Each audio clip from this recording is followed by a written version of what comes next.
لك حكايه الراجل اللي راح لشيخ قال له البيت وقع وعايزين بيت، مفيش بيت ولا بتاع، اسال لنا شوف حد كده من معارفك يسهل لنا موضوع الايواء وكده.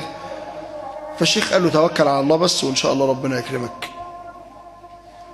قال له يا شيخ يعني ربنا هيديني شقه؟ هو احيانا الواحد بيبقى مش واخد باله كده، ربنا هيديني شقه؟ قال له ايوه يا ابني، ربنا بيقول وان من شيء تعموم ده ولا ايه؟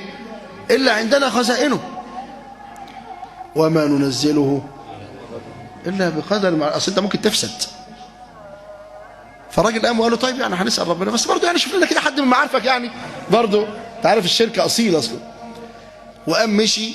فوجئ الشيخ بيقول فوجئت لقيت واحد دخل هو المسؤول بقى عن موضوع الايواءات دي، دخل قعد معايا قلت له انا انت ابن حلال، كان في واحد قاعد معايا دلوقتي كذا كذا، بعتوا لي الصبح ياخد شقه، بعتوا له بيقول الراجل بقى كل ما يشوفني يقول له عنده في خزاينه شقه يا شيخ. خلاص انا امنت عنده شقه فعلا. عنده ولا لا؟ وان من شيء الا عندنا خزائن.